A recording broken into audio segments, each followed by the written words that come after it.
Welcome to another episode of Equity Mates. My name is Bryce, and as always, I'm joined by my equity buddy Ren. And Ren, it is stock Watchlist Wednesday. It is. Short week, obviously taking a toll on you.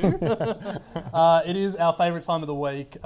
Even better when it's a short week. It means Watchlist Wednesday comes around faster. Yes. And we've got a returning guest, probably our most featured guest on the podcast. Yes. And I think our first returning guest on the Equity Mates on AusBiz show. Most featured, first returning, and favourite guest of the Equity Mates community, and that is Andrew Brown. Andrew, welcome to the show. Thank you very much.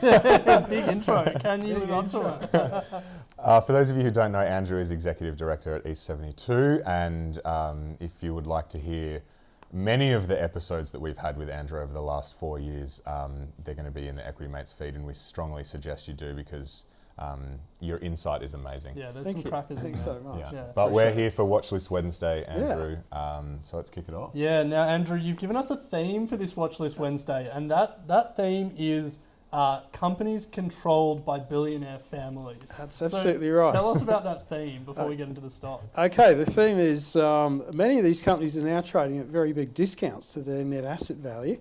And E72 owns shares in 5 of these around the world. We've got one in Norway called Treasure, which has one holding.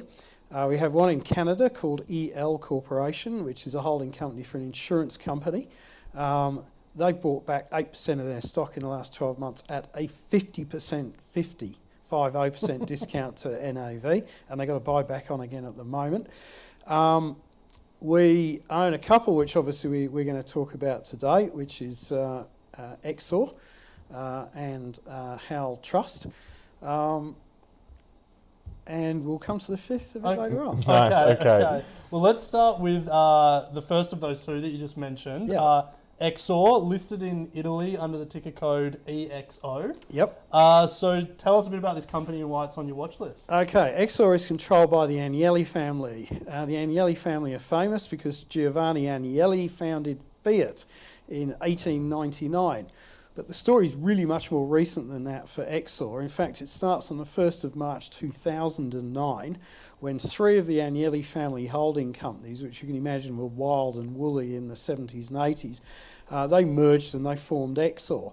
And not the only asset, but the major asset of Exor at the time was 332 million shares of Fiat, just the car maker and a few other things, which were trading at about the equivalent of $6. So $2 billion worth US of Fiat stock. That stock now is worth 27 and a bit billion US dollars. Wow. How? Okay, it's called capital management and brilliant operational management.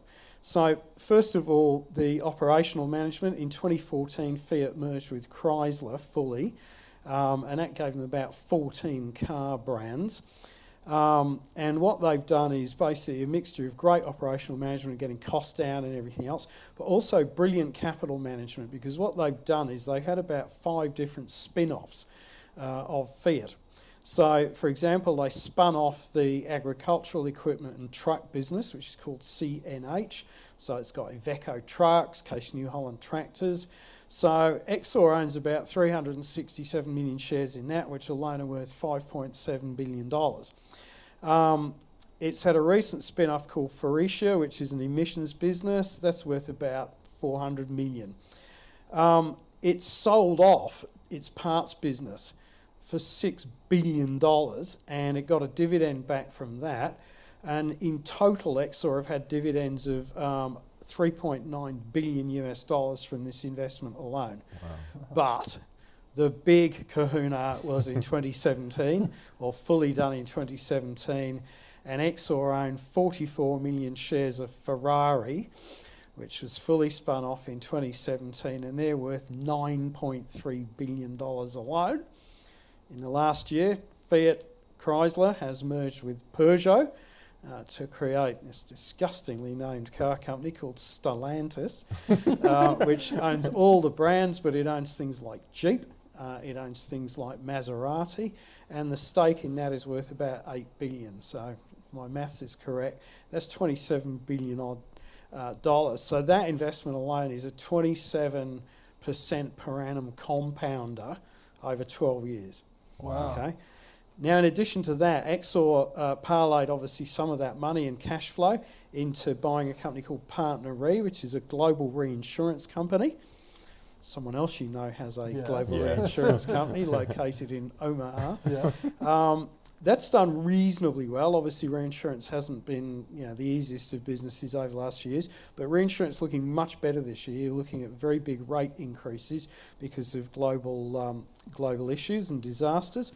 And finally, I mean, they own a lot of unlisted things. They own things like 40% of The Economist. Oh, wow. For your partners, if you want to hedge your partners' expenses, you should buy Exor because they're about to buy 24% of Christian Louboutin shoes, the things with the red soles. They're obviously must be lucrative because they're paying 550 million euros for the 24%. Wow. So they've got a lot of things like that, a lot of unlisted. They also control the Juventus football team as well. Jeez. So my estimate is that at the end of March, the net asset value, taking account of the public market values, because Stellantis, Ferrari, CNH, Faurecia, they're all publicly listed companies, and putting a sensible value on Partner Re, is that the net asset value is around about 112 euros a share. Apologies for flicking from US to euros. And the share price at the moment is about 72 euros. So the discount is about 35%, and that's about as wide as it normally gets. So why the discount? The discount, a few things. First of all, there's lots of cars in there, and of course they're not electric cars, they're internal combustion engine cars. And as you know from the share price of Volkswagen recently, 130 to over 300. People are enamoured with the EV sector, and these guys are, they're a mile behind on EVs. Let's not make any bones about it. These are the guys that sell Elon Musk or they buy Elon Musk's green credits from. Yeah, right. Secondly, Ferrari is quite an expensive stock by any stretch of the imagination, so people worry about that. Thirdly, reinsurance hasn't been great, but there's an expectation it'll be better. And fourthly, there is a lot of unlisted stuff in there, and traditionally the listed market doesn't price unlisted stuff at anywhere close to 100 cents in the dollar. It's often like 50 cents in the dollar. So that's the reason for the discount. The catalyst to change it, well, I certainly think one of the catalysts is that reinsurance. They nearly sold the reinsurance business immediately before COVID for $9 billion, and I've currently got it valued at about 7 and a bit. That deal got called off because of COVID, so that may come again. And CNH is likely to split up into agri and trucks, so that there'll be some value emerge from that. Wow. Fascinating. So that's fascinating. So that was Exor, ticker EXO. Yeah. The second one of the 5 companies with the billionaire status, I guess, is HAL Trust. That's correct. Yeah. So what's the go there? HAL Trust is listed in Amsterdam.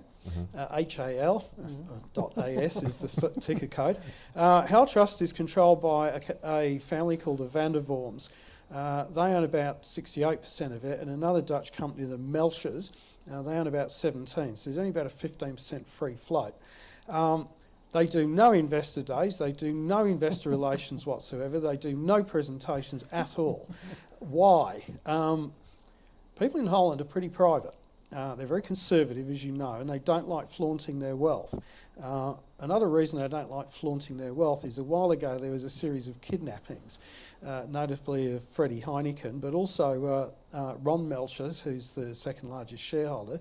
His daughter got kidnapped his daughter got kidnapped in 2015, only for 2 days, and got returned unharmed. So everything's sort of a bit under the radar. The genesis of this company is the famous Holland America Line steamship company, which was sold to Carnival Cruise Lines. And basically the Van der Worms took the money, which is about 560 million euros, and they've parlayed it into a company that's worth about 12.5 billion euros at market value. So that's pretty good going. How have they done it? They've focused on particular industries. And the one industry they focused on is basically optical retailing. So they own one of the biggest optical retailers in Europe called Grand Vision, and Grand Vision's main brand name is Pearl, P-E-A-R-L-E.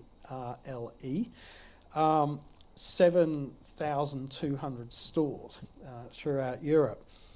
Well, it's been a 25-year vision, excuse the pun, Yeah. okay, and that vision is coming to fruition hopefully on the 31st of July, because they're being acquired by the world's largest optical retailer, EssilorLuxottica. EssilorLuxottica make lenses, they make frames, and they retail. So they own the brand names Ray-Ban and Oakley that you know, but all those really expensive glasses that you buy like Prada, Burberry and everything, they make those under license from the brand name owners. They've got 11,000 stores and they've got a 58 billion euro market cap. So they're buying Grand Vision for about 7 billion euros.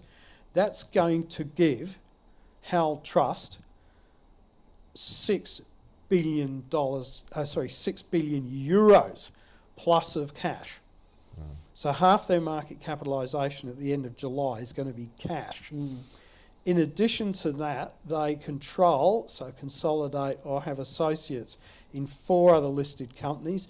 Vopak, which is gas terminals, Safilo, which is more but very small eyewear manufacturer, Boskalis, which is dredging, and SBM Offshore, which makes those North Sea oil platforms that provide the manufacturing. They're all listed. Take the listed value, it's about 4.8 billion euros. And then that leaves you, if you take the current market cap, deduct the cash, deduct those holdings, it leaves you with about 1.3 billion euros for a whole bunch of unlisted businesses that turn over 3.3 billion euros and make 400 million euros of EBITDA. Wow. Included in that is a 49% shareholding in a thing called Coolblue, which is the biggest e-commerce company in Europe. It's got 14 stores as well as the e-commerce. Its revenue is 3 times the revenue of Kogan, just to give you kids an idea, and its profits are well over 2.5 times Kogan. Kogan's got a market value of about 900 million euros. This thing's in the books at 250 million euros for half of it. Wow. Most analysts think this thing's worth at least 3 billion euros. I don't disagree. If you took that off, all the things that's left, you get everything else for free. Else for free. Okay? And the stuff that's in the balance sheet at about 2 billion euros, and even that's really conservative as well. So basically what you've got is you've got a company where you're buying a whole bunch of unlisted businesses, very widely dispersed in areas like furniture, branded design surfaces like Formica. They own Formica that they bought from Fletcher Building a couple of years ago. One of the biggest house builders in Holland, Van Wijnen. They got one of the biggest kitchen product and worktop providers in the UK, direct online services. They've got everything from orthopaedic chairs, a whole bunch of things. And they do actually transact these businesses. They do buy and sell these things from time to time. So my opinion is that the NAV is about 176 euros. The stock price is about 146. We're in, to be fair, quite a lot cheaper than that. So, but I do think there's a lot of catalyst between now and the end of 2021, and it's not beyond the realms of possibility the company gets privatised, because they would still have net cash on the balance sheet, even if they bought out the 15% public shareholding, or even if they bought out the Melchers shareholding as well, so 32%. So we've written that up in the latest E72 piece. The final company, which I'm not going to take a lot of time on, but just to mention because it is in the E72 quarterly report, so the one I didn't touch on at the start is called Valhi, VAHLI. It's listed in New York. It is a 4-company round robin. It is the top company in that. There's only about a 6% free float, and it's based around the industry of titanium dioxide, which is the pigment, basically makes the pigment that goes into paint and papers and cosmetics and things like that. There's a write-up of that in our latest quarterly report. The shares traded about 20. We think their full see-through value is over 44, but there are some reasons why it'll never get to that, called environmental liabilities and legal liabilities. Right, okay. Wow. A lot to unpack. Yeah. A lot to unpack. A lot to unpack, but So not enough just- time to do this it. will be one of those episodes- Just read up on. Yeah, I was going to say, yeah. This will be one of those episodes you watch 3 times, and every time you hear something new. Yeah.